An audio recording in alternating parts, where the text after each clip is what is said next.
Yeah. Good evening. Good evening, everybody. It seems to be another gloomy day. We have had at about half a dozen webinars with Merit Trust.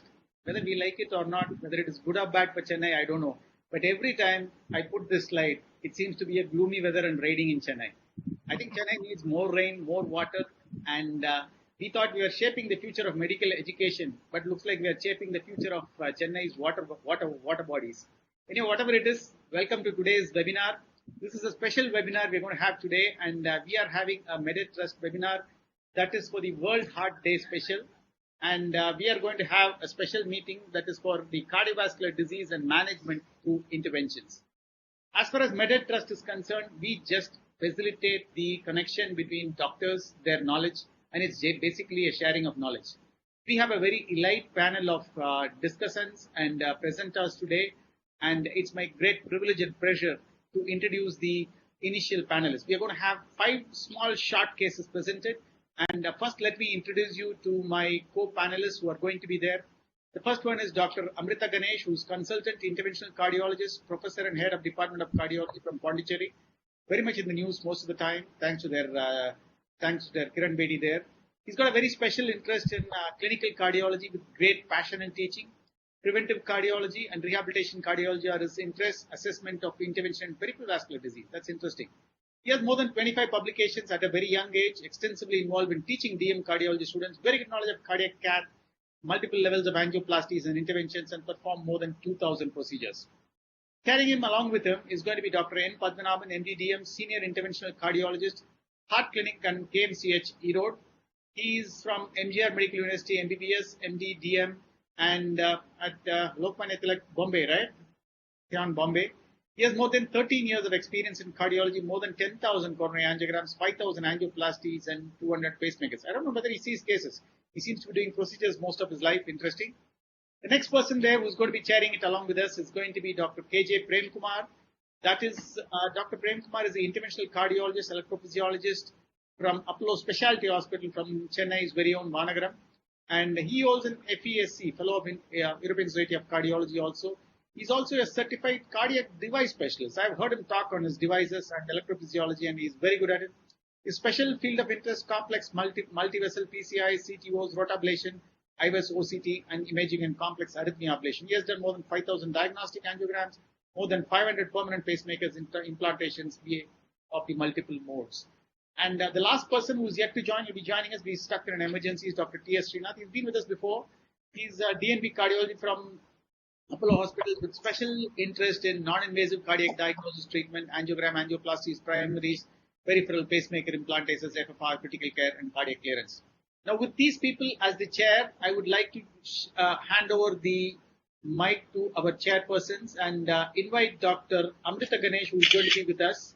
And Dr. Amrita Ganesh will be introducing the first speaker.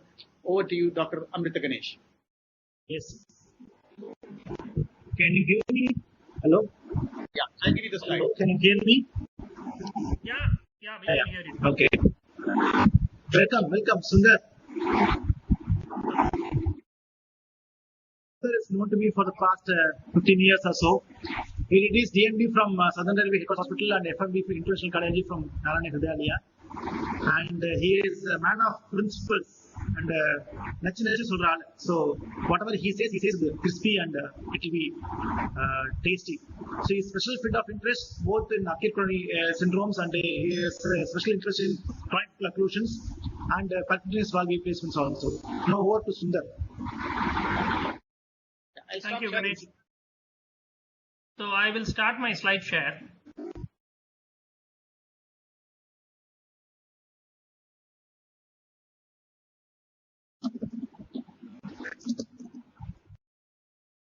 When Sundar does the slide share, I thought when Amrita Ganesh said, Sundar, welcome, I thought that is the shortest introduction to anybody I had ever heard. So can you see my slides? Hello? Yeah, we can see the slides, Sundar. We can see the slides, yeah. Okay, and you can hear me also, right? Okay. Thank you, Abbott, and thank you, Ganesh, and the chairpersons for introduction. So this will be a ACS presentation. I was asked to present on an interesting slide, so interesting case. So I'll straight away go to the case. It's a 39-year-old lady, diabetic, hypertensive. She had an acute coronary syndrome, March 2019. The culprit was a circumflex. She had a double vessel disease and had done an angioplasty on her with 2 stents to the LAD, the ostial LAD and mid LAD, 2 stents. And the proximal LCX had 1 stent implanted. And she was on regular follow-up with ticagrelor, dual antiplatelet on ticagrelor. And she completed 1 year in March 2020. She was asymptomatic. Stress test was negative. She had a good LV function at that time. And so I switched over to clopidogrel. So she was doing well, and this was the angiogram at the end of the index first procedure. This was in March 2019. You can see circumflex stent and an ostial stenting of the LAD. That was a 3x9 ostial stent in the LAD, and it was a 3x15 circumflex stent. Both were Endeavour Resolute, and there was one more stent in the mid LAD. So it was a dominant circumflex. So she did well for 1 year, and after that, August 2020, about a month or so back, she presents with fever and myalgia cough of 5 days duration. Initially, she was treated by her local physician there on video calls. Of course, PCR was ordered and she refused a PCR, reluctant for a PCR. And then day 5 of fever, she presents to the emergency room with chest pain, acute infralateral MI with a fever of 101 degrees Fahrenheit, and blood pressure was 100/70. So she was admitted. Of course, ours is a non-COVID setup, but still she was a routine patient. She was having an MI, so we had to admit her. We knew very well that most likely it was a COVID case, and isolated her in an ICU and loaded with ticagrelor again, lysed with retiplase. It was a good ST resolution, angina resolved. Of course, the swab the next day morning around 9 a.m. was positive. 11 a.m. I think was positive, and then the CT scores, there was 70% lung involvement. So we had to shift her to a COVID center that afternoon, and she was continued on antiplatelet, statins, low molecular weight heparin, steroids, and of course, because there was a significant lung involvement and PRP, she was also given a remdesivir. So fever settled. She became angina free in 48 hours, and she was discharged on day 5, and she was sent home. And of course, just prior to the discharge, I had a video consult with her in that hospital, and she was doing well. So she was sent home from that place on the 5th day on dual antiplatelet with ticagrelor. So with a plan of probably studying her after about 2 weeks. So this was the situation with which she was sent. But unfortunately, what happened was she presented exactly 2.5 days after she was sent home from that hospital with again a severe angina this time, tachycardia, and she was hemodynamically unstable. Again, she presented early in the morning, around 6:30, 7 o'clock in the morning. I got up and I got a bad news that she was again presenting to the casualty, hypotension, tachycardia. She was now afebrile.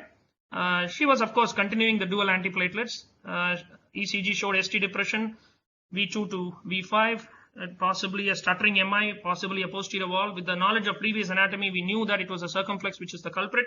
And LV function had gone down, EF was 40%. So it was probably the 13th day from the onset of symptoms, day one of symptoms of COVID. So even though many of the infection guys say that it's after 10 days you are not infective, but still we couldn't take a chance. So we had to take her to the lab this time with universal precautions. So we took her to the lab on inotropes. She was on noradrenaline and noradrenaline primarily, a minimal dose of dopamine. She was restless, she was in pain, and ventilator standby, anesthetic standby with universal precautions. So the thing was, number one, we took the double groin route. There was a left groin prepared for IABP, and the right groin was for the main procedure. So this was the diagnostic. Straight away, I'm for paucity of time, I'm going into the therapeutic shot. The femoral route, this is a 7F EBU guide. You can see that it was actually not a stent thrombosis. It is more of a diffuse ISR, and the lesion actually starts right from the ostium of the circumflex, dominant circ. Right from the ostium there is a lesion, and there is a diffuse ISR of the previous stent, and possibly some thrombus hanging here and there, and probably a stuttering MI, closing, opening, producing the problem. Yes, of course, precipitated by COVID, most likely. And it's a 7 French EBU, and at that time, I mean, to be very frank, we ordered, I mean, we don't have an on-site imaging. So we ordered for the IVUS machine, but there was some issues. I'll be telling that later. So we got in, we tried to wire the circ. That was the first plan. The wiring was very, very difficult because it was a very fiber optic lesion. Initially tried with Whisper. Whisper didn't go through in spite of balloon support, and then this was a run-through wire. Repeatedly it went into the OM, the early OM, smallish OM, and then I had to navigate it through the lesion through the stent. The other problem which I faced during this, which is obviously almost the case when you wire a restenosis or a stent, is going through the between the strut and the vessel wall. That was actually happening multiple times in this case, and ultimately successfully wired, and then dilated with a 2 and a 3, a 2 millimeter and a 3 millimeter balloon, and obviously I lost that decent sized OM. And the problem was, once that OM went off, she again deteriorated, because probably that OM was very important for her, and once that OM became OM was occluded, I made a mistake. I felt that I should have wired that OM prior itself, which I didn't do. So once that OM went off, she again deteriorated. She became restless. Pressures again dropped. I had to escalate the inotropes. I had to now start wiring that OM, which is a good sized OM, and I had difficulty wiring it with Whisper, and then wired it successfully, and then had a 1.25 to first dilate. Again went with difficulty because it was through the struts of the previous stent, and then a 2 millimeter balloon to open it, and that gave a good POBA result. So once that was done, there was a good flow in the circumflex as well as in the OM, and the patient sort of stabilized. So now at this juncture there was an issue. I mean, what to do? What would be the strategy to move forward? So this is a patient, COVID positive, possibly infective, sick patient, young lady, 39. So my bet was to keep it simple. So what the issue was, even though we do ostial stenting, many times there are a few struts always hanging into the left main. Even if you land your stent even with greatest accuracy, you end up having some struts into the left main, which is what was the case in this case. So if I were to do an ostial stenting of the circ, there was always an issue that I could probably crush the LED stent. On the other hand, if I were to use one more stent and do a bifurcation strategy, then again it becomes a complex intervention, a lot of metal in a young lady, so I was not for it, and economic constraints were too high in this lady, especially after this COVID, because they had spent a lot of money on that. So what we decided was, we took one stent in the circ. The previous was a Resolute. This time we took a Zynes Prime in the circ, and once a balloon in the LED. And what we did was do a kissing, so that when you do the stenting of the circumflex with a balloon in the LED and simultaneously inflate the stent and the balloon, you don't tend to crush or damage the stent struts of the LED. The only challenge was getting a balloon, because it was a 3x8. Again, had to struggle to get the balloon that morning. It was a 3x9 stent in the LED, so that was a 3x8 NC in the LED, and 3x33 Zynes Prime in the circumflex. Going up, we initially went up to nominal, and then once we went up to nominal, I inflated the stent balloon up to the burst pressure, and then went up high on the NC balloon in the LED, and then finally finished again with the simultaneous kissing. So that was one of the strategies which has been actually quoted in many of the senior interventionalists. When you want to avoid one more stent in the left main and you want to keep it simple, you can do this strategy, especially when you are banging it at the ostium and you already have one more stent at the LED which has some struts hanging in the left main. So the backup strategy was, in case I happen to dissect the left main, distal left main, then I have to go for one more stent in the left main. That I already had planned for it. So once I did this, I got a reasonable result. Then again the problem was, and I created a Neo Carina. This was the final inflation after the separate inflations in each of these vessels, and this was the sort of a Neo Carina which was created, almost like a V type stenting which has taken place there. The issue was, I badly needed an imaging. So I needed an imaging actually prior to stenting. Actually, I ordered for it. There was some issues getting the imaging I was machine because of the COVID issues in this case, but ultimately, thanks to Philips, I got one. But at that time, I had actually already stented because I don't know whether I was getting the machine or not. So the moment when I was going through the case because it was a sick lady, so the moment I finished the stenting, I was told that the imaging was ready. So I had some Oxford catheter, so we had to go ahead with the imaging after the stent was done because of other administrative issues. So this was the final result in this, or rather the pre-final result before I did the imaging. And then the imaging catheter went in, as a volcano catheter went in, and then it's interesting to see. I don't know how this image comes to you people. It's not the greatest of images because of issues with cost and issues with the machine being pushed in because of the positive case which was done. So there is a run in the circumflex. As you can see, pulling back. The concerns with me was, one was whether there was any distal dissection. There was nothing. And then the stent was, of course, opposed well. And then you get into the stent. And this is the stent coming in, and then these are two stent struts which are seen, double layer, and then as well opposed. The areas initially at each point were about 5.9 to 6.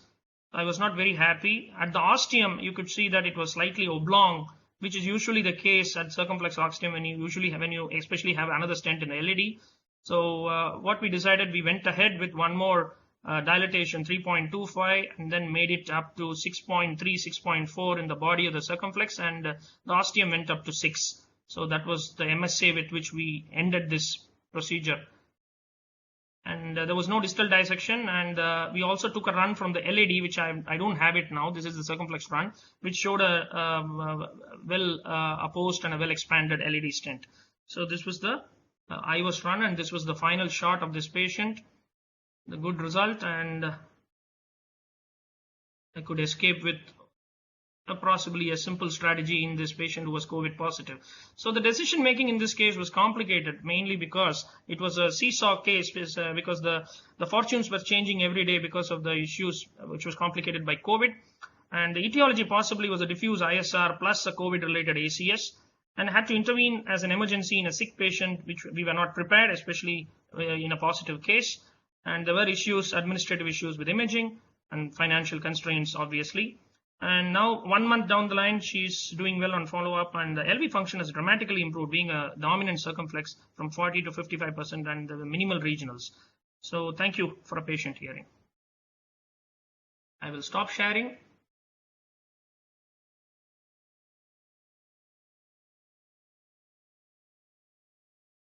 Dr. Kadiresan, your comments? I think situation demands certain things, so well tackled. My only issue is before doing the case, you are very sure that ostium is involved, or you are doubtful L6 ostium, because before stenting we had time because you retrieved the OAM, so you may have had some time give some Necorandil or NTG like that. So what was the issue of the ostium or the L6? The ostium per se, I thought, was not very much involved. Probably there was a plaque which was not more than 50%. So I thought of landing it bang at the ostium. That was my plan. Okay. So most of the time what happens is L6 ostium is not circular. It is oblong and ovoid. So whatever you do, most of the time what happens, the stent will be circular. So you'll not be able to oppose it to the ostium. That's why the ostium ring stenosis at L6 is higher side.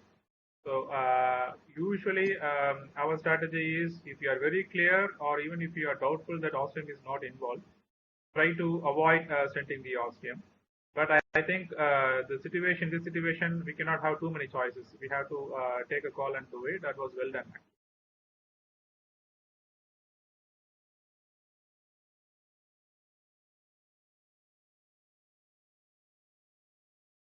Any other comments from the other moderators? Murtha Ganesh, Padmanabhan. Did she have mitral regurgitation? She had a mild mitral regurgitation, sir. Grade 1. Okay. When you lost the OM, what happened? Pardon me, sir? When you lost the OM, Was the crash because of the MR? Uh, You didn't get echo, no no, time for that. there was no echo machine at that time, actually. But one thing, appreciate you for taking up a case which was positive and taking a high risk and doing it. I think requires a lot of guts. Only thing is, nobody got fever after that. We never tested anybody, to be very frank. Probably she was out of I the think we should be working for the state government. No, The that other was. thing is, But usual thing is 10 days. That's what most of the infection people say. 10 days is the infection time. After 10 days, most of the infection people say you admit these patients even in a common ward, common ICU. That's what they say. But of course, we really don't know what the truth is.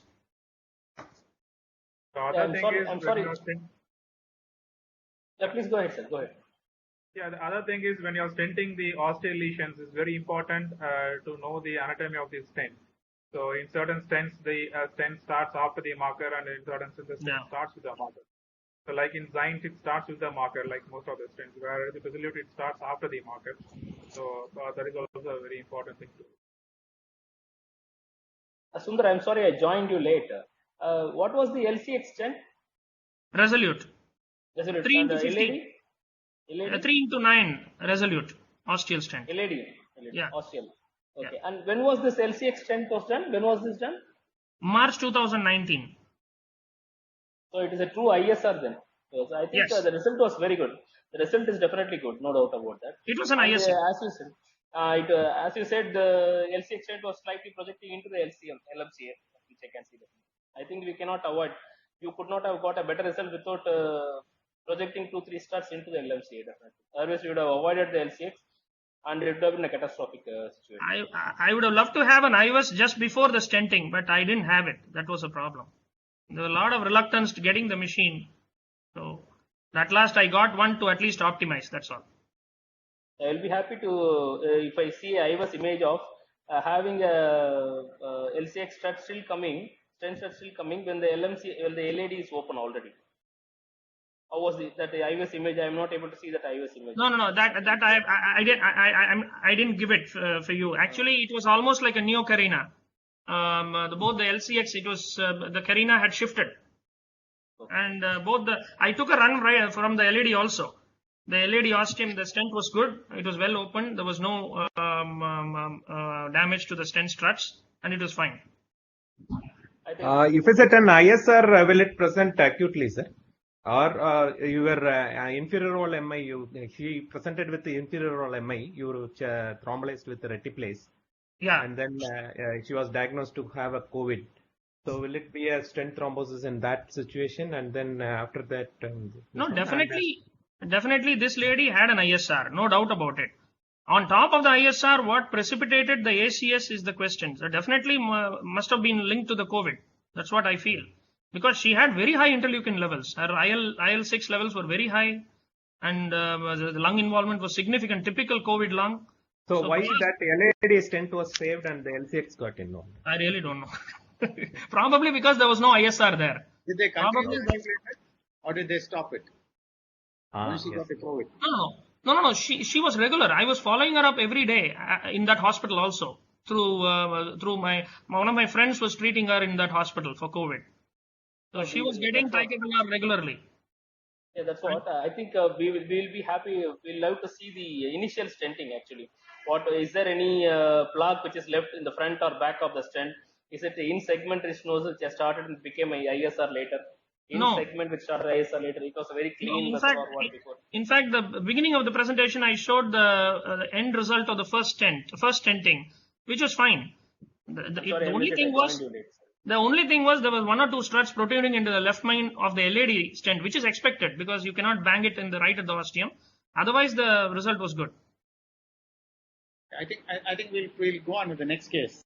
The next case Thank you. is going to be by Dr. Chockalingam. I'll invite Dr. Padmanabhan to introduce Dr. Chockalingam. I'll project his picture. Dr. Padmanabhan. Yeah. So Dr. Chockalingam is a senior consultant interventional cardiologist at Chettinad Hospital Research Institute, and he has done his MBBS from Madurai Medical College, MD General Medicine from Madurai Medical College, and DN from KM Chetan Heart Institution. He's already almost performed nearly 7,000 angiograms and nearly 1,250 angioplasties. Is done 250 pediatric interventions, permanent pacemaker implantation, and peripheral interventions. Over to you, Dr. Chokalingam.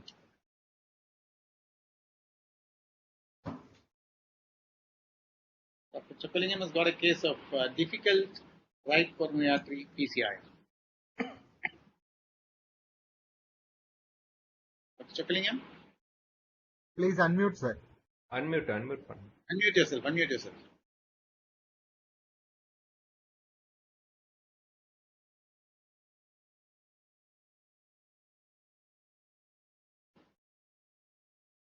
Chokalingam, unmute yourself. I'm not able to unmute. Yeah, I'm able to. Yeah, okay. I'll just share my slides. Thank you. But are you able to hear me? Yep. We can Okay. hear you. Are We you- can hear you. Are you able to see my slides? Yeah. Okay. At the outset, I would like to thank the Medi Trust and Abbott for organizing such a nice webinar in this evening. So today I'm going to discuss about a difficult RCA PCI. As you all aware that Dr. Antonio Colombo used to say, there is nothing like called the routine normal PCI. Every PCI is unique in its own, and a routine normal PCI can turn into a highly complicated PCI within few minutes. So this is such a case.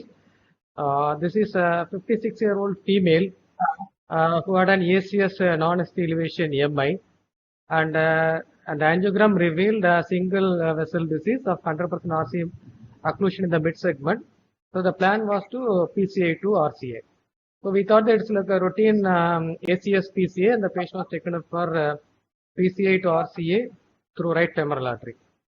So this is the angiogram, which shows the mid segment of the RCA is 100% occluded, and you can see that the guiding catheter which was first taken was JR 3.5 was taken. It was not sitting coaxially, but I thought that I could be able to adjust the guide once I get in the wire. So we thought it could be a routine ACS PCA with the thrombus laden, but I found it very difficult to pass the wire. But with the help of 1.5 balloon, I was able to pass the Workhorse wire, that is BMW. So, but after that, the problem started. As you all know that the problem won't happen as a single episode. We are going to face multiple problems in the same day. So, I mean, trying to dilate from mid to the distal, not able to open the vessel, multiple dilatations were done. And you can see the poor flow distally. So, I'm escalating the balloon slowly from 1.5 to 2.5. And at the mid segment, there is a very critical narrowing which is not allowing the flow to happen. So I dilated multiple times in the mid segment. Now I was able to achieve a flow, and there is a, you can appreciate in the middle, there is a significant narrowing, that is about 80 to 90% was there. And the first problem, which is whether you may notice or not, my scrub nurse introduced a small air bubble.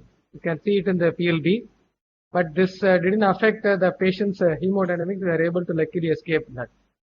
So next, what happened? I did multiple serial dilatations. After that, for want of time, I didn't show that in the mid segment.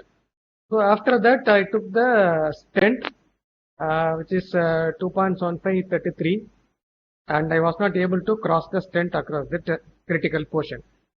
But the one thing happened, the stent got stuck. I was not able to retract the stent also. So what I did, I just disengaged the guide, and then I tried to remove the stent. So next thing what happened, the whole ensemble came out. So the wire, the catheter, everything got disengaged and the wire came out. Now we decided, since the JR is not giving the good support, I took the AL1 catheter, which was sitting nicely. And the same thing repeated with the help of the wire. I was able to, with the help of the balloon, I was able to cross the wire. And we did again the serial dilatations in the middle segment so that we can we'll be able to pass the stent into that segment. So next slide, this is what happened. So I was able to cross the stent successfully. And if you see that the fluoro shots showed a small perforation, which suddenly got worsened, the patient had hypotension. And now the stent is in, the patient is having perforation. On going back to the previous slide, I was able to see small whiff of this dye which is coming out of the small branch. I'll go back and you can appreciate this view near the mid segment. Can you appreciate here? There is some amount of small dye extravasation, which we initially thought that it is a myocardial blush coming from the small branch. So we didn't give much importance to that because the patient was hemodynamically stable. So next step, this happened. The fluoro showed significant dye extravasation and the patient had severe hypotension. So now what to do? The stent is already there. There was one school of thought, if we deploy the stent, sometimes it may cover the leak. So we decided to deploy the stent, and you can see all the problems. The AL got sucked in, and there is a significant diastasis there, and the patient started having multiple VPCs, and the pressure came down. And she was started on inotropes, adrenaline, noradrenaline was started, dopa was started, and there was trace pericardial effusion in the echo. So immediately deployed the stent, and after deploying the stent, still the extravasation was there. Now the question is to leave it or do again prolonged inflation of the. So luckily I had a covered stent, so we didn't want to waste time because already stent is there. We cannot go back on heparin by using protamine, and we cannot do a prolonged inflation to seal that perforation. So I took 2.8 into 13 covered stent. Graft mass was taken in, and we were able to cross successfully with the help of the AL guide, and it was deployed and the perforation got sealed. And these are the post covered stent angiograms, which clear shows that the perforation is sealed completely, and there was a good flow, T3 flow, and the patient became hemodynamically stable within 24 hours, and the pericardial effusion did not worsen. It was there. And we were able to discharge the patient on the third day. And she is on follow for the past 1 year. She is doing well, and the treadmill also was negative. So this is to show that even a routine normal PCI, which is once thought as a normal ACS PCI, can turn into a difficult PCI within a few minutes. Thank you for your patient hearing. Thank you. Thanks, Dr. Chokalingam. Yeah.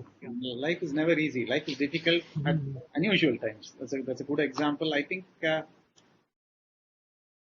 So what was the wire first used to cross? It's only BMW wire only, sir. Actually, and what I understand from the angiograms is that there is a small branch which is coming medially, and the branch was probably wired, and that is causing perforation. The perforation is not from the main vessel, I am thinking. If it is a main vessel, I think it would have been a torrential flow and pericardial effusion is big. I think you got away with a very minimal pericardial effusion only because the branches actually caused the problem. That was the issue, sir. That actually you are correct. So there was initially very small extravasation of dye, which we thought was a myocardial blush. So probably while crossing that chronic total occlusion like thing in that ACS setting, we would have gone into that branch, but we are able to go into that main vessel.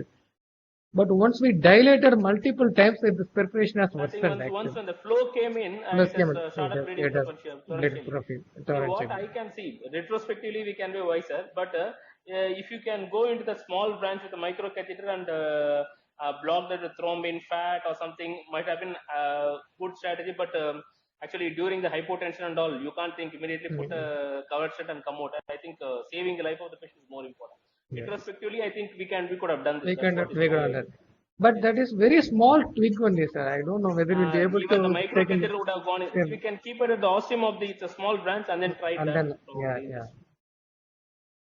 Well done. My only thinking back, suppose if it what we do normally is patients initially get a lot of symptoms hypotension, but once you stented and if you had time, we can go for a prolonged balloon inflation.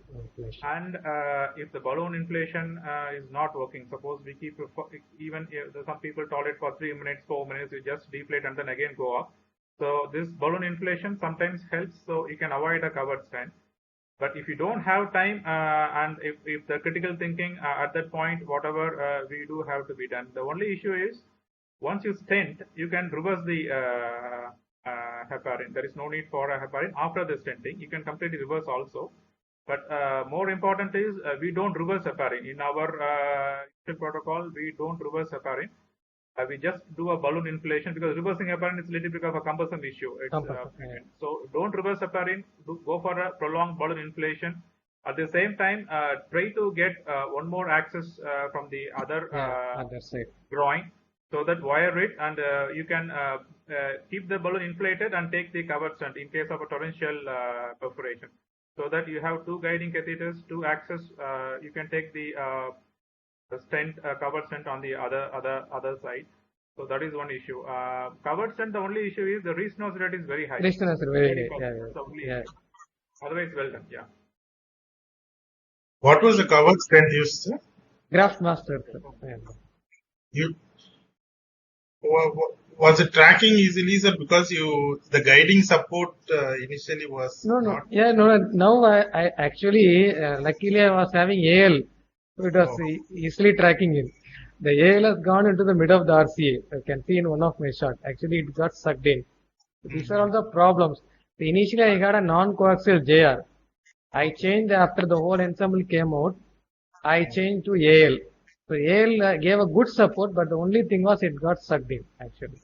No, Chokalingam, after changing your guide to AL, because the primary problem which you had was there was no calcium in the lesion and you had prepared the bed well. The issue was, one, the guide support, two was the bend in the proximal RCA. So after you changed the guide, did you try to take the stent? That's what I'm saying now. I took the stent in, and when I give the fluoro shot, it was actually a perforation of before pre-dilating, because you again dilated after the AL. After you changed the guide, even without pre-dilating, did you again take the stent? No, because this time I didn't want to take too much of time. I thought with one more dilatation we'll do. I thought it could be only calcium which is not giving way. So even after putting AL, I dilated again. So that was maybe I would have tried without dilating itself. Probably it would have gone in. It might have gone in, yeah. Or even used a guideliner, it might have gone in, yeah. But again, one problem is after stenting, then post dilatation of the stent will be again a problem if the calcium is sitting there. If I'm not able to prepare the bed correctly, post stenting dilatation again it may not give way properly. So I thought we'll prepare the bed nicely and then we'll do that procedure that costed actually. Because your primary problem was the guide support. I mean, once that was rectified, most likely. Yeah. What I was surprised about this is you could cross this lesion with the BMW itself. That is what I was surprised. I thought it is probably some subtotal, some hard lesion which is there definitely. Yeah, actually she had a typical ACS presentation with a significant ST depression and enzymes of cardiac enzymes elevation. So we thought it would be a routine ACS PCA only, thrombus laden, maybe a heart thrombus like that we thought. But it actually turned out to be a acute and chronic lesion. Yeah, that's what. The left side was normal. Left was normal, sir. How old was she? How old was she? She's 56-year-old, sir, and she's a diabetic for 25 years. Oh. Her left system was completely normal, actually. Sundar, there is a comment for your case. There is a comment which was asked, cannot be applied to dimensions. Pardon me? For dimensions. Manual pullback cannot be relied for dimensions. Cannot be relied for? Dimensions. Will not. Yes, but that's, true, but that's what I had on that day. So I had to be satisfied with that. It is just a comment.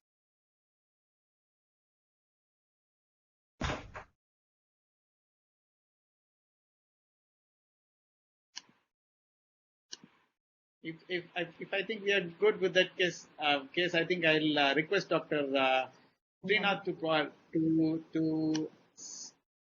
call upon the next speaker, who's going to be Dr. Kadiresan, and introduce him and go ahead with the presentation. Srinath? Yes, sir. Sir, good evening, all of you. Sundar, Chokalingam, great case. So, Dr. Kadiresan needs no introduction. Kadresan is a senior consultant interventional cardiologist at Apollo Hospital, Chennai. Very good friend of mine. So over to you, Kadresan. You can go ahead. Yeah, thanks, Srinath. Can you see my slides? Yeah, we are able to see your slides. No, Yeah. no, you are not. Not yet, Kadir. Not yet, Kadiresan. Not yet, yeah. Sir, not able to see. Screen share, sir. Screen share பண்ணுங்க sir.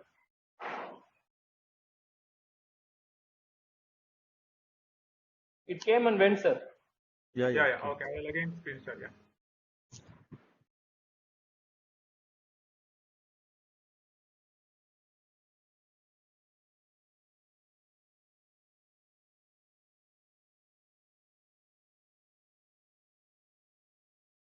Can you see the Yeah, we slides are able now? to see. We are able to Yeah. see. Yes, yes. Thank you, Srinath. Thank you, Prabhakar sir, for the meet. So we often do imaging either IVUS or OCT for the deserving case, but most often we do not do for the ostial left main. We don't rely on the OCT. Mostly we rely on the IVUS, like most of us. This is because we don't have a good guiding position to maneuver and image the ostium of the left main or ostium of the RCA. And also the contrast clearance, even if you are able to keep the catheter outside, the contrast clearance is a little bit difficult. But there are ways of overcoming this in certain cases. So in a case of ostial left main or an ostial RCA, how we can image the ostium with the OCT catheter. So the case one is a 61-year-old male, is a known hypertensive dyslipidemia, is an old inferior MI. LV function is adequate and mild hypokinesia of LV posterior wall with a normal RV function. He had a significant L6 disease, but the left main lesion was intermediate. So before starting the PCI, we thought we will be doing only the circumflex, and we will do FFR for the left main ostium after doing the LCX stain. Or we can directly FFR through the LAD also, but we wanted to be very dogmatic in doing that. So this case, initially LCX stenting was done. This is another view, cranial view. So the left main ostium lesion, but it was intermediate, like 40 to 50%. RCA was normal. So this is another view.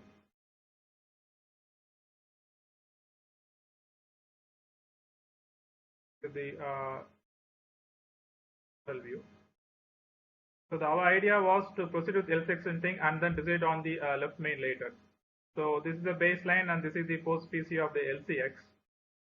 So there was a step up and step down, otherwise issues. And the FFR when we did for the with the FFR wire in the LAD, it was significant. It was 0.77, but with the L6 it was 0.86. We don't know. So this is the FFR with the pressure wire in the LAD, 0.77. RFR was 0.91 again in the borderline, but with LAD wire it was significant. This is the OCT pullback from L6 to left main. We wanted to image the left main also. So generally the IVUS cutoff for Asian patient is 4.5 meters square or by European standards it should be less than 6 to stent the left main. So any area less than 6 millimeters square or 4.5 we have to take a call. So for this patient we are able to image the left main ostium by using a Guidezilla. So the Guidezilla will be positioned just inside the ostium of the left main. Once the lens comes back, when you pull back, the lens comes back. Other time, we will just pull the Guidezilla into the guide, and we will image the ostium of the left main. So that is the usual technique we do. So I will be showing it later also how we do it. So the minimal luminal area here is 3.7 ostium of the left main. So definitely it is less than 4.5 even for the Asian race cutoff. So we decided to do the left main stenting also.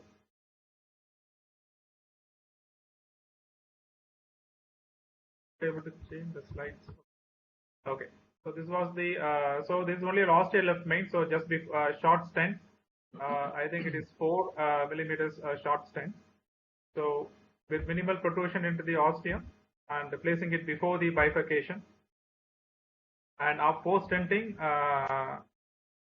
flare up was done. I think this is a NC balloon post dilatation 4.5 into 8. And post left main, we did the OCT again. So if you look at the right side picture, you can see the left hand side picture. This is the guide, and this is the guidezilla position. The guidezilla will be at the ostium when we inject, but as the lens comes back, you have to slightly move your guidezilla back. So at the same time, it is better to have a pressure injection rather than have a hand injection. So that will give a better view. So you can see that you can have a guide clearance, you can have a creatinine, you can have a contrast clearance with imaging of the ostium of the left main stent also. So as the lens comes back, you just push the thing. Having some problem with changing the slides. Okay.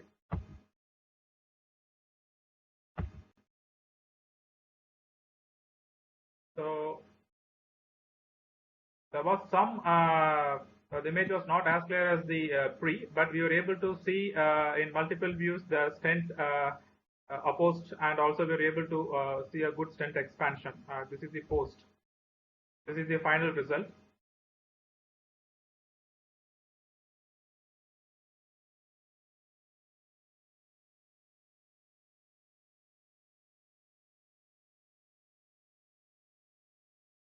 So the problem is only for the ostium, not for the distal left main, where we can image easier.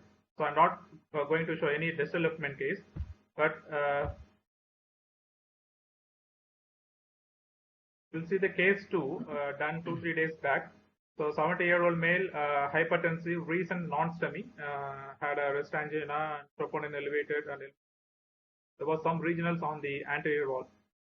So normal renal function.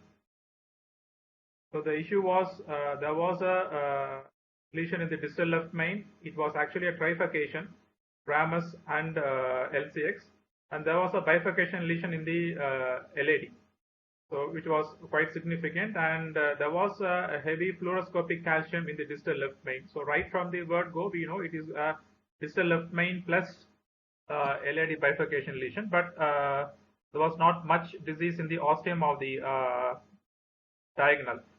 So our plan was to go for the imaging, look at the calcium and the minimal luminal area at the distal left main, so that whether we have to go for a cutting balloon before implanting a left main to LAD crossover stent.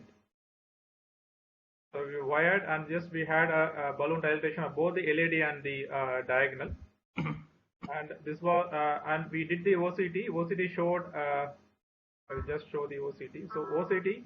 The left main, distal left main was calcified with a MLA of mean diameter of 2.4 and MLA of 4.9. And L6 ostium was mild block with a reasonable PPCI, and ramus ostium was also not diseased much. So we had a cutting balloon of 3 into 8 millimeter. It was placed at the area where the calcium distal left main. This was the cutting balloon, and post cutting balloon we can see in multiple areas the cutting blades which have cut into the calcium. You can see a large chunk of calcium. So once you break into the calcium, it is easier to gain the lumen with the NC balloon. But if the calcium is not broken, if you have a large chunk of internal calcium, and if it is not broken, it may be sometimes difficult to break it with the difficult to only with the NC balloon. So this is the left main to LAD crossover stent. I think it is taken to the distal distal diameter. So distal LAD diameter was 2.75. So 2.75 into 33 Zines plated. And spot done. Post spot, we had the wire in the ramus also. This was the caudal view.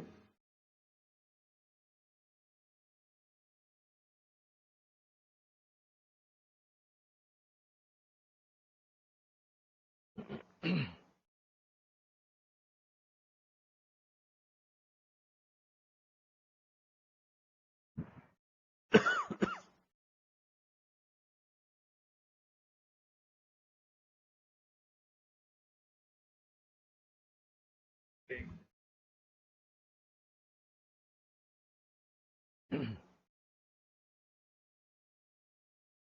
Lights are not playing. Kadir, you're not audible either. Kadir, Can your you, voice is also. can you hear me now? Yeah, yeah. Yeah. Yeah, better now. Yeah. Slides are seen. No, slides There not is very some, clear. it's not moving, Kadir. Yeah, No, it's it's not not. moving. So The internet is slow, I think. La. I it think is so. okay. I Something. think there was a problem with the Microsoft.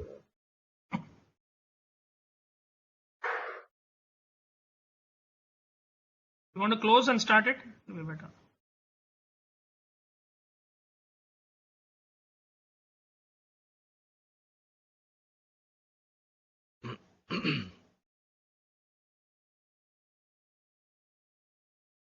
Now I think Kadir, you just close the Microsoft PowerPoint. You stop sharing, close the Microsoft PowerPoint.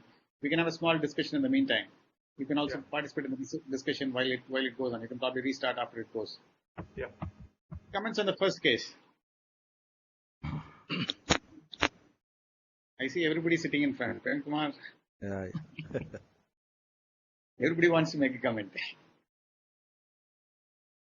Yeah, go ahead. Sir, Kadir, is there a way of repeating an FFR after the stenting of ostial left main? Did you think about it? Yeah. So Hello? that is after the stenting. Yeah, after the stenting. Yeah. So that can be that is usually done. So Yeah. the only thing is what we do when you do ostial left main, we do not do anything for the stent ostium when you come back after we keep the guiding outside. We don't we make sure that the guide does not touch the stent. So we are very careful when you do the ostium or the left main. So what we normally do is once you have a reasonable decision made about the outcome. Again, going in with the wiring may be a little bit of an issue because that may actually do your case Distort the problematic, stent. distorting the ostium or the left main stent. That can be done for the second case. It can be done because this is not an ostial stent. The stent was inside the ostium. Whereas the first case, it is we should not do that. In fact, if you look at all the shots, it would have been taken with the guiding outside, and sometimes we have to interpret with the guiding outside only. Excuse me. So what was the length of the stent in the first case, sir? Length was I don't remember, but I think we did not have. It was actually 12 millimeters, I think. Yeah. I think I was thinking the stent was little longer for the left main's length. Was there I was run from the LCX ostium to the LMCA, sir, after OCT run to ensure whether your LMCA It was done from the LAD. No, it was done from the LAD. After the post PCA, it was done from the LAD. But we were very sure that it is. Check with multiple views. I think we do not usually get it is the 8 stopping millimeter well before bifurcation. Yeah, it was well before the bifurcation. I was thinking 9 millimeter would have been ideal, but I was thinking the stent was little longer for the LMCA length itself. Yeah, usually we have a 8 or 9 millimeter stent, but usually it is not available most of the time. We get the shortest is 12. Even when you wait, you don't get it. So it's not in the what we can say it is not even available with the people. So it is better we get 9 and 8 millimeter stents. It is available, but not with us. I think this Orbero provides with 3.59 stent actually. Recently also one case I did them. Yeah, even Zymes and Resolute they have it, but only thing is to get the thing is a little bit difficult.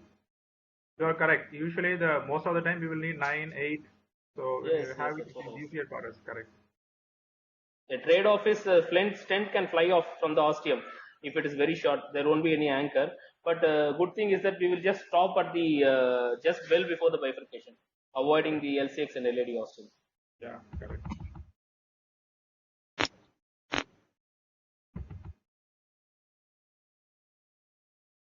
We're able to see your slides now. Are you able to see the slides? Yeah. So I will present in the same mode, not in the. So generally, the IVUS MLA cutoff Can you see the slides? Yes, please go ahead. So the IVUS MLA cutoff is for the Asian equivalent to FFR less than 0.8 is 4.5 millimeters square. Whereas from the European and other standards, the cutoff value is 6 millimeters square or 5.9.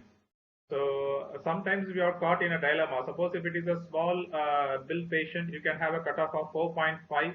So any left main area more than 4.5, you can leave it, you need not intervene. Whereas the build of the patient and other things are on a higher side, you have to take the 6 millimeters square cutoff as the equivalent of the FFR less than 0.8. So that was one. So even in IVUS, we sometimes encounter limitations because of the distortion caused by the difference in the rotational speed and non-coaxial orientation of the catheter. It is specific for the ostium of the left main, because when the catheter comes out, it may get bent and it will not image axially. It will not be very coaxial. So you will get a very eccentric image of the ostium.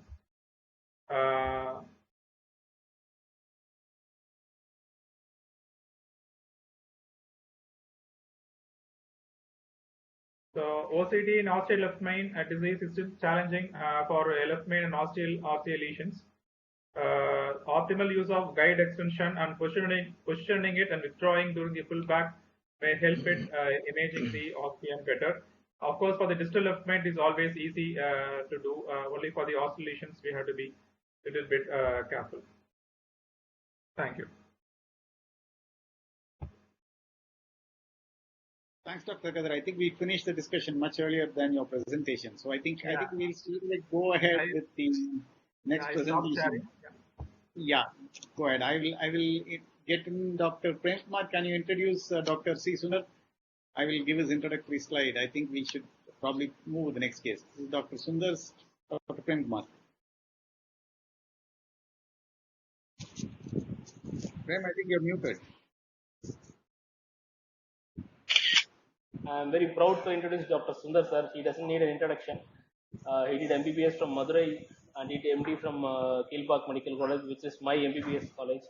And then he did DNB internal medicine, and he also is a doctorate in cardiology training he had from MMC, and he also has done the FNB for interventional cardiology from National Board at Apollo Hospitals, Hyderabad.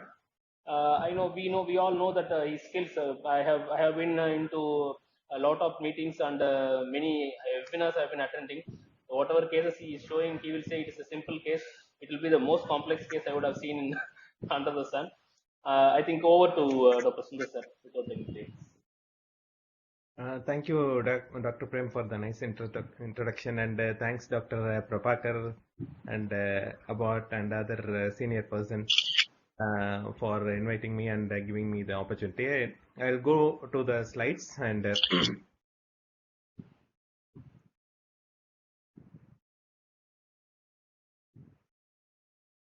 so the topic which I chose was use of FFR in multivessel PCI, although it was not my favorite topic, but Abbott stressed me to do a FFR topic in for this webinar. So maybe not much of a fascinating case, but I just wanted to press what is the use of FFR and also very significant decision making in those two cases. I just show two of my cases here, and this case one is a 76-year-old male. He had a compressive myelopathy. He had a wasting of his upper limb, and he was awaiting a surgery for his cervical spine fixation, and also he was waiting for aortofemoral bypass surgery. He had a problem in the distal aorta and the bifurcation, and the pre-op he was sent me for the cardiac evaluation, and since he had diabetes as well as the peripheral vascular disease, I thought I can do a coronary angiogram before going for the two massive surgeries he wanted to undergo. So the coronary angiogram was showing, unfortunately for him, was the two lesions. One is in the proximal LADs and one more is in the RCA. So this is the LED coronary angiogram, and you can see there is a. I thought it was a tight lesion here in the proximal LAD, which needs to be fixed. So I'll just show the next RCA angiogram later. And since here I wanted to take decision whether to fix the LAD before surgery. If I fix the LAD before surgery, then he will not undergo surgery for his neurointervention cervical fixation, as well as diato femoral bypass, which we need to stop the anticoagulants for a couple of days. So since this is a very critical decision making here, and I thought whether I can stent or not, I'll just do an FFR, because this is a tight lesion, but still I wanted to take a chance and do an FFR. If there is a luck, if the FFR comes negative, then we can leave him and then later reassess with some imaging studies later. And then so the FFR wire was passed, and then fortunately, because I'm going to present in this seminar, and then obviously the FFR is going to be negative here, and this came as a 0.88. So a little bit surprised. I don't know whether it is a correct decision or not, because the proximal LAD is too much tight, and still the FFR was negative. And after having a solid evidence, and both scientifically as well as legally, so I took a decision not to stent this LAD now. So here comes the RCA. RCA also, you can see some ectatic portion here, and there is, I thought it was a tight lesion in the proximal RCA. And then again, in this view, you can see some maybe it may not be so tight, because considering the ectatic portion in the distal area, it is not too much tight here. I thought still I can do an FFR here, and fortunately it was also 0.866. So 0.86. So this obviously made me to come out. This is the recent case I did in last month only. I did this patient, and I boldly cleared the patients for surgery, and fortunately patient underwent both the surgeries, cervical disc fixation and diatofemoral bypass, without any much of a problem. So this, I wanted to present this case because to stress the FFR, so FFR importance, significance of the FFR in this case. I didn't stent both the lesion, which seemed to be critical in my point of view. And if FFR was not there, definitely I would have fixed, and then 2 major surgeries might have postponed. Here comes the second case. 80-year-old male, angina class 3, calcified LCA and Shepherd-Crook-like RCA was there. Here also I thought I can do an FFR for this patient, and RCA was a typical Shepherd-Crook RCA. You can see a lesion here and a diffuse lesion here. So here I thought I can do an FFR here, and whether both the lesions are significant or not. So in order to determine the significance of the lesion, we can have a pullback, and exactly what that was done. And so the FFR wire was passed. It was easily, because of the Shepherd-Crook, I was really finding very difficult to maneuver the wire, and it was passing finally into the RCA. And the pullback FFR, you can see there was a diffuse, you can see the diffuse nature of the disease, and it was you can see the wide variation here, and I thought all the areas were diffusely diseased and needs to be fixed. So since it was a Shepherd-Crook, and we had a very difficult. Also, he was a 80-year-old male. He had a tortuous femoral, and I didn't take the long femoral sheath, but a short femoral sheath only I was taking. But whatever I maneuver here, it was not fixing. Anyway, I didn't take AL1 catheter. Still, I was able to manage to push the balloon, and then I did all the routine works later. So initially it was the distal lesion was fixed, and then the proximal lesion was fixed with the 3 into this was a little bit longer stent, 33, and the previous one was the 18 millimeter, and then This was the final result of this RCA. And here comes the LAD. Once the wire was passed, you can see the flow was almost totally blocked. Still, I wanted to do an FFR, whether this 99% lesion. So what was the FFR, maximum FFR? It can go down. I thought I can do an FFR, but it was only 0.7 in that area. Still, it was a too much calcified lesion, and still, two overlapping stent was put and it was dilated, and the final result. So the unique features of FFR I wanted to finish here, and normal value is 1 for every patient and every artery. FFR is not influenced by changing hemodynamic conditions like heart rate, blood pressure, etc. FFR specifically relates to the myocardial perfusion area, and FFR accounts for collaterals. FFR has a circumscript threshold value of 0.80 to indicate ischemia. FFR is easy to measure, success rate of 99%, and extremely reproducible.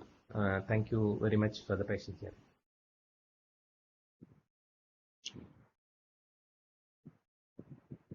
There's the old adage, people say that if you want to do an angioplasty, do imaging. And if you don't want to do it, do FFR. Does it still hold good? I thought that's what you did in the first case.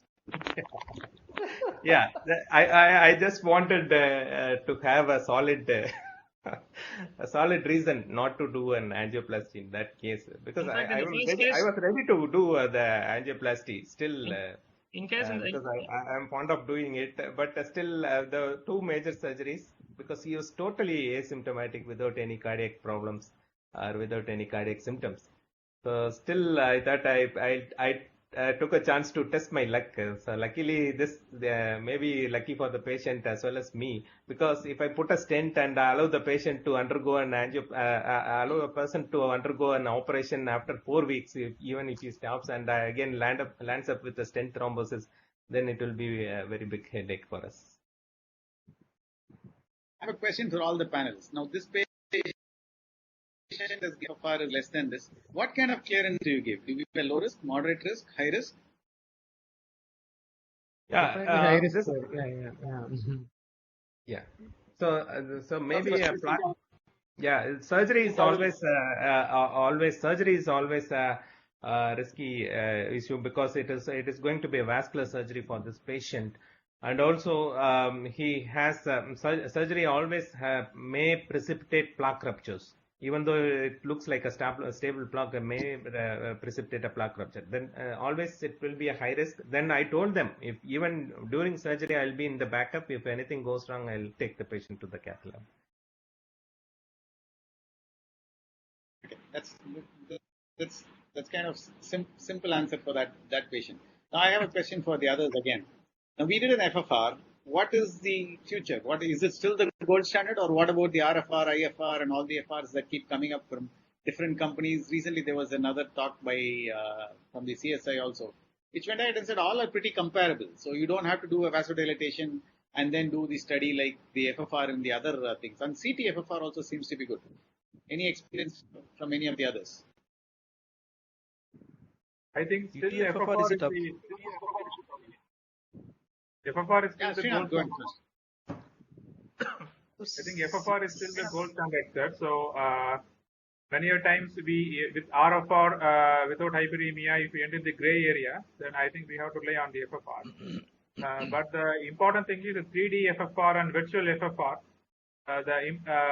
The advantage is, suppose if you have a lesion downstream, suppose if you have an LAD lesion, and if you want to measure the left main lesion, the 3D FFR and the virtual FFR will give you a measurement as if you have stented the LAD, downstream stenosis. So that is the advantage of virtual FFR and 3D FFR. So that will be definitely helpful. But as of now, FFR is the gold standard. The outcome for more than 2 years and 5 years we have. So all RFR will be equivalent, but it not be a gold standard one. Sir, I have a small question, sir. Sir, you have done FFR for this patient, and because FFR was negative, and you have given the consent for the surgery. I have two questions. What would have been your strategy if the FFR was low? and whether you would have sent him for CABG, minimally invasive CABG, or would have stented him and then sent for surgery later. And then another question is, and what about this dobutamine stress echocardiography and this one nuclear scan imaging?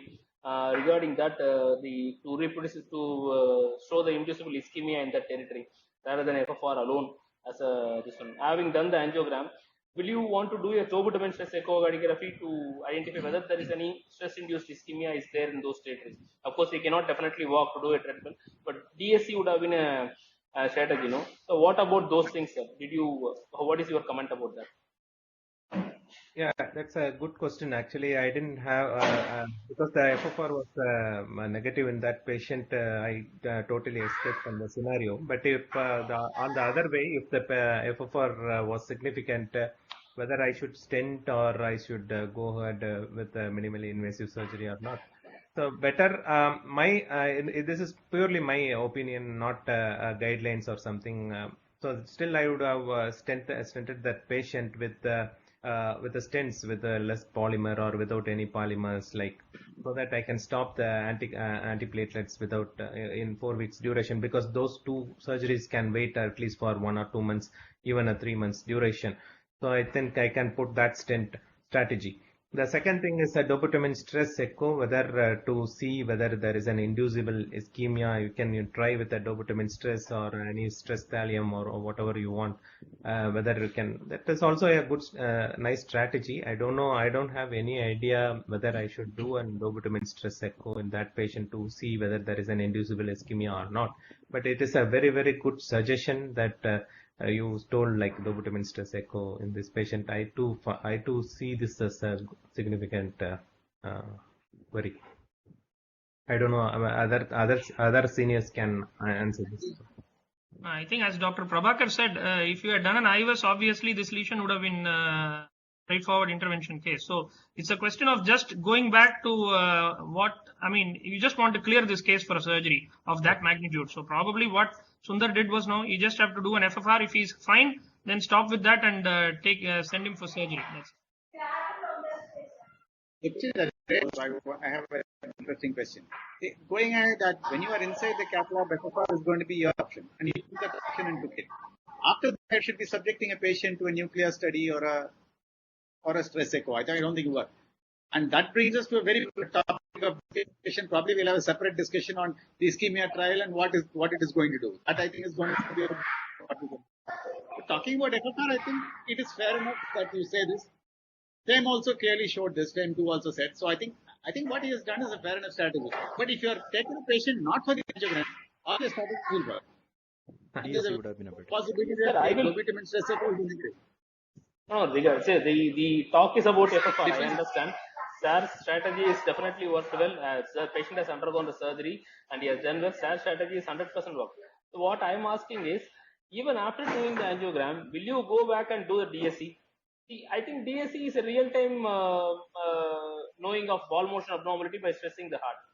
I think it still has value. I think even after doing the angiogram, I don't know. I think you can give your comments about that.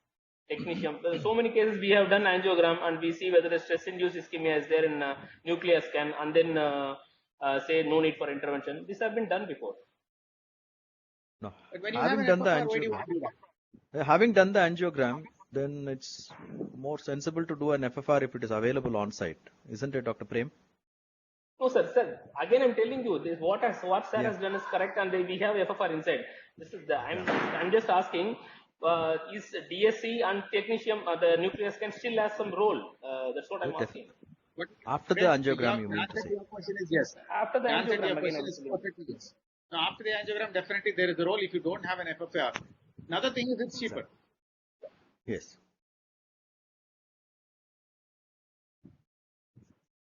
Any other questions on FFR? Otherwise, we'll go ahead with the last case. That also, I have one comment to say. We don't look at the vulnerability of the plaque. The right coronary artery, it's an ectatic coronary, and the lesion was quite tight. I am surprised with the FFR being negative. So the plaque is still vulnerable. So do we feel that there is a high risk on during the surgery for the patient? Yes, sir. Definitely, it is a high risk only. Definitely, definitely. Yeah, we should clear with the high risk consent only.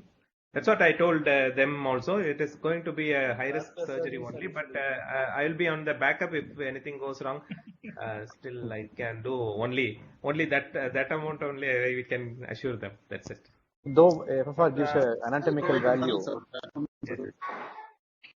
yeah, one The comment RCA is might have given problem if at all. Yeah. there was a one bench study done with FFR. So they had two 50% lesions, and one of them was serrated edges, so meaning it is a vulnerable, and one of them was a smooth 50% block. I mean, smooth 70%. Both of them can imagine the 50 or 60% intermediate lesion. The FFR is able to identify the vulnerability of the block also indirectly, not directly. So you will be able to identify almost 50% of the vulnerable blocks, because if you have a intermediate lesion at the same time, if you have a thin cap or serrated edges, you will be able to identify. It will be actually significant. The one area where you think it is actually intermediate and you will not do a PCI, but you will end up doing a PCI after FFR is actually the ACS lesions. Sundar, when do you want to recap him again? At present, it is only 2 or 3 weeks over for this patient, sir. So I'm asking, hopefully, when do you want to recap it? நீ வந்து யூஜில question கேட்ட மாதிரியே கேக்குறேன் நீ. இல்ல, you are planning to do stenting or not? If you do IVAS now, Definitely. You can only if it is an ACS. He present with ACS. Yeah. Dr. Sundu, one more question before we wind up. Yes. Yeah. Yes, sir. This is regarding, say, having had a discussion on FFR. When do people normally suggest an FFR for a patient who presents with ACS? Say, for example, you have an anterior wall MI, you thrombolize them, you do an angiogram, and then you see a borderline lesion. And do you do an FFR immediately, or what will be your strategy? I'm talking about an ACS situation. Yeah, previously it was 5 days, but now we have evidence it can be done after 48 hours if you can give a good dose of vasodilators, ATG, nicorandil and all. So previously it was 5 days mandatory, now it is 48 hours. 48 hours. I think we'll proceed with the next case. Can I invite Dr. Padmanabhan to introduce Dr. Pari, please? Dr. Arun Pari. Dr. Padmanabhan? Yeah. Can you screen share? Yeah, you are heard. Yeah. Dr. Arun Pari, he's done his MBBS from Sri Ramchandra Institute of Medical College, Chennai, MD General Medicine from Madras Medical College, and DNB Cardiology from Madras Medical Mission. He is now a consultant cardiologist at Madras Medical Mission, Chennai. He's also done his fellow in interventional cardiology at Narayana Vidyalaya. Over to you, Dr. Arun Pari.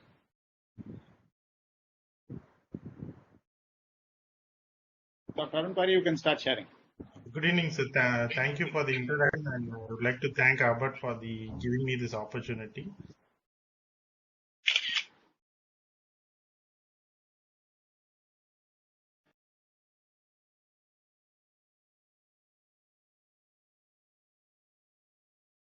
So today we would, I would like to present an interesting case of Page's disease, who presented to us with acute coronary syndrome. So briefly, I would like to give an introduction of what are the effects of Paget's disease on the cardiovascular system. As you all know, there is an excessive demand on the cardiac function because of the increased vascularity to the bones, which can lead to a high output cardiac failure. And there is also arteriosclerosis exceeding the normal limit for the age. And thoracic spine deformities are more common, like scoliosis, kyphoscoliosis, which impair the cardiac function. And also the incidence of hypotension is more, and calcific aortic stenosis is 4 times more in patients with Paget's. There is also severe calcification of the coronaries and aortoiliac vessels, which can lead to occlusive disease, and calcification of the interventricular septum can lead to conduction defects.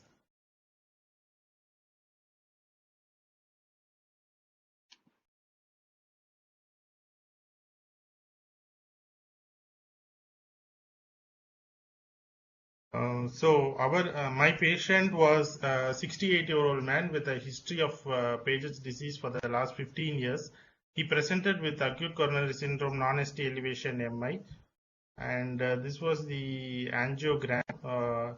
There is obviously extensive calcification of the coronaries as seen on the fluoroscopy.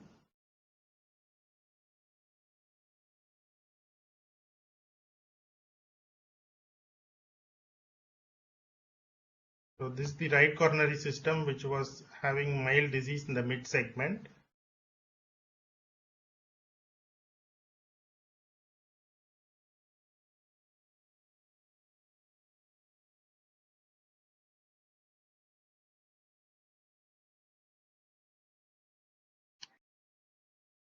So the left system, the left main was normal with again 40% stenosis in the mid segment of the circ. And the mid LAD, that is after the first septal, had a very critical lesion, 99% with distal TME2 flow. And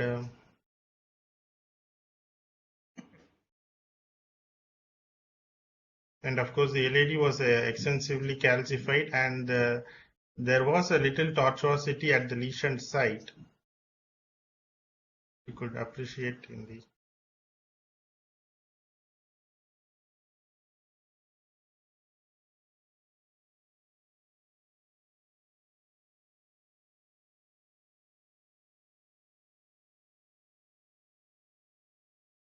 so this tortuosity with a tightly calcified lesion.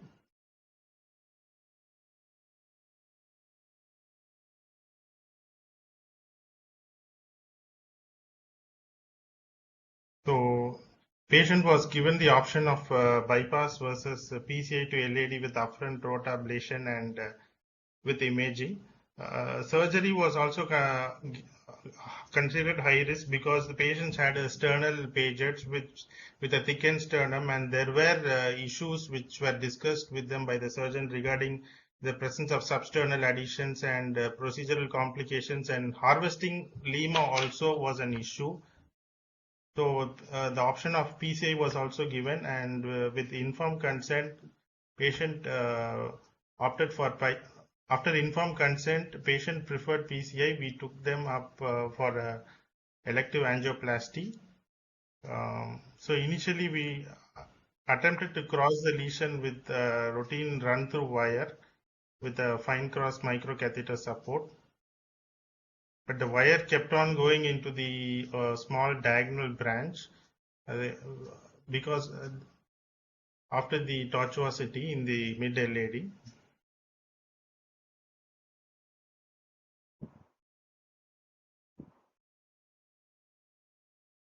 So next we tried to cross it with a stiffer wire. So we took a Fielder XTR with fine cross catheter support, and with great difficulty we had crossed the lesion.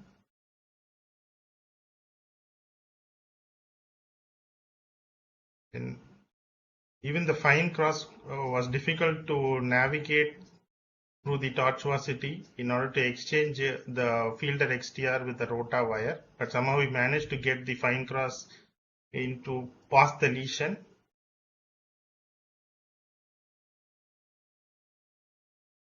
So subsequently it was exchanged with the rota wire, and rota ablation was done with a 1.25 bar.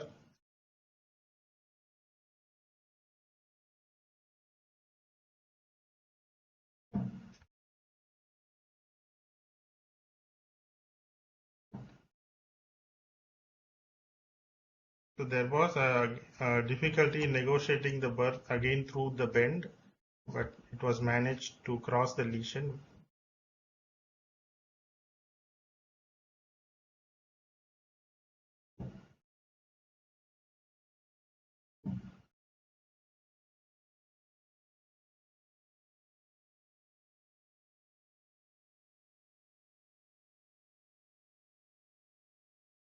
We had to give frequent breaks in between because patient developed mild hypotension. So patient was started on minimal noradrenaline support.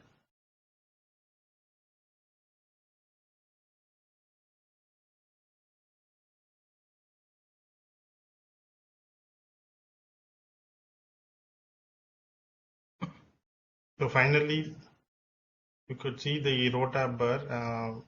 Now it is.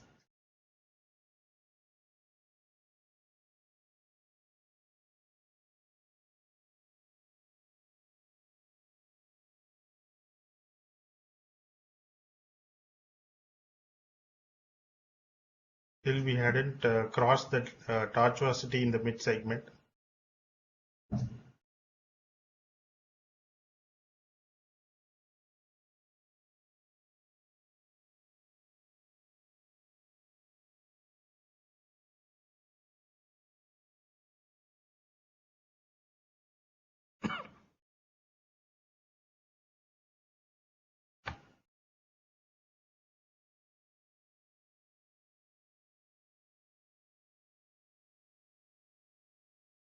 So after 5 attempts, the burr crossed the lesion across the tortuosity.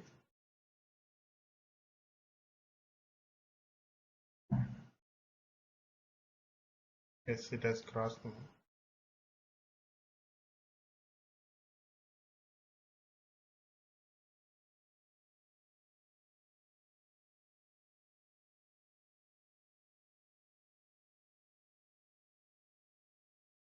Then we just did a polishing run again, so that to make sure, to ensure the trackability of the balloon. So then we took 2 into 15 NC and subsequently dilated the lesion with the 2.5 into 15 N non-compliant balloon, and the mid segment was tented with the 275 into 38 DES.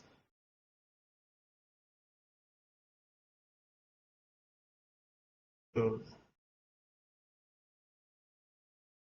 then subsequently, since the landing zone of the ostial LAD was not very healthy, the second stent was positioned in the mid segment of the left main. It was a 3.5 into 38 millimeter overlapping the distal stent. The LCX was also wired.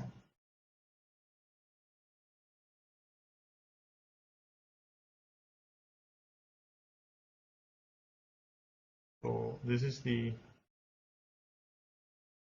short post stenting. Then the distal stent was post dilated with 3.5 non-compliant balloon.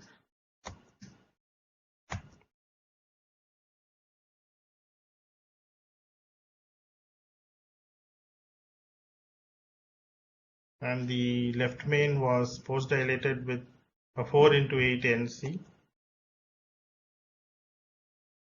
We had also done a final kissing inflation.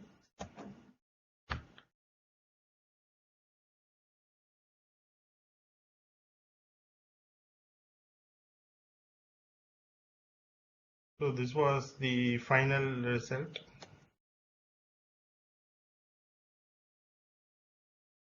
We had also imaged with IVUS post stenting, showed optimal stent expansion.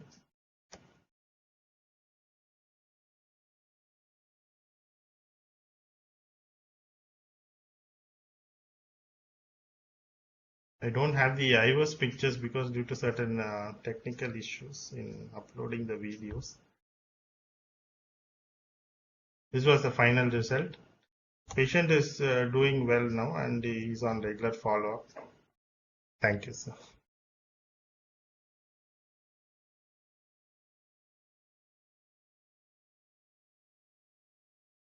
Thank you, Dr. Arun Pari. It's open for discussion. Any comments from anybody?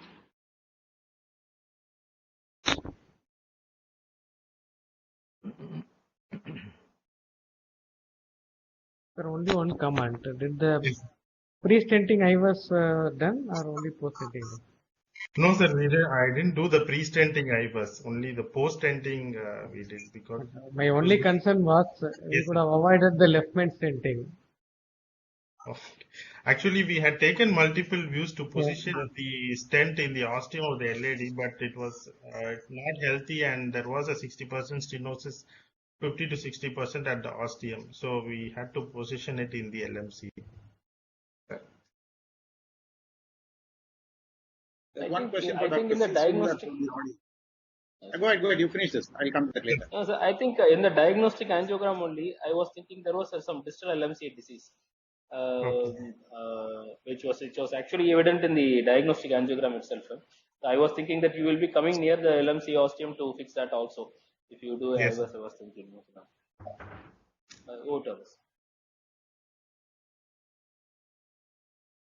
Dr. Sundar, there's a question for you from the audience. They want to know what is your protocol for using adenosine in RCA and LCA?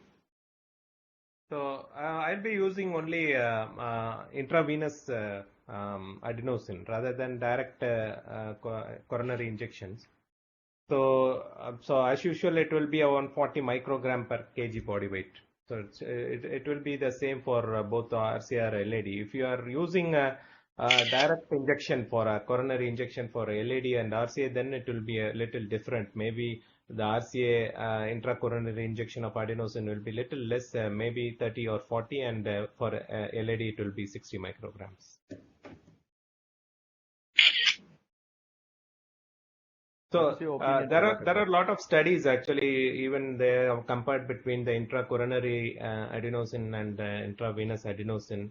Rather than the hyperemia achieved, continuous hyperemia achieved is more with intravenous adenosine rather than intracoronary. Although even we can use an intracoronary adenosine, I have used quite a number of cases, but nowadays it will be an intravenous adenosine will be the better choice.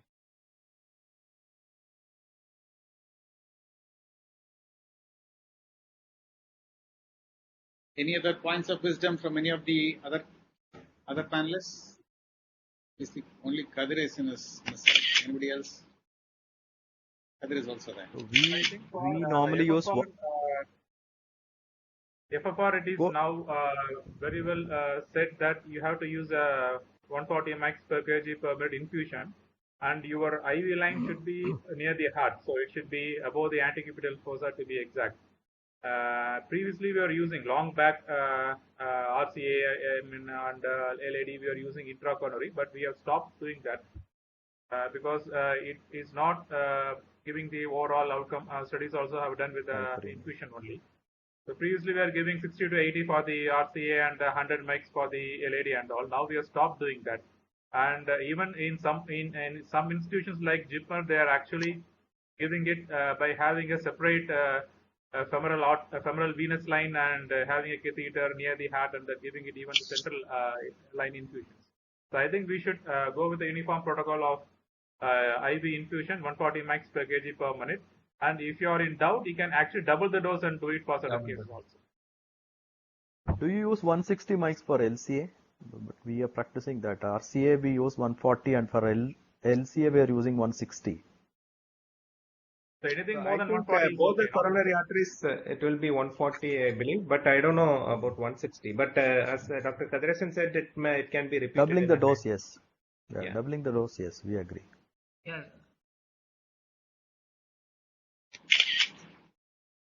There are no further points for discussion. We are 5 minutes past our scheduled time when we are supposed to stop. I think I should thank all the moderators and the presenters. Excellent cases, very good cases by all the presenters, and very good discussion by all the moderators. I want to thank each and every one of you: Kadiresan, Padmanabhan, Chockalingam, Srinath, Sundar, Arun Pari, Prem Kumar, Sundar. I am going with the order of the video, so I'm not going by any specific order. So thank you very much for excellent participation, and I hope the audience also enjoys the participation. There have been about 130, 140 people listening to all of you people, if you didn't know, because we are only a close group sitting here, but on the video outside about 130 people. And interestingly, we have had some very good names. I saw the names of people. Lakshmanadas was there, A.G. Narayan Swami was there, Manoj was there. So they've been listening to you. So you had a good audience today. Thank you very much for the excellent discussion. Thank you all of you. Till we meet again next time. Thank you. Thank you. Thank you and good night. Good night. Thank you, sir. Good night, all of you. Thank you. Stay safe. Bye.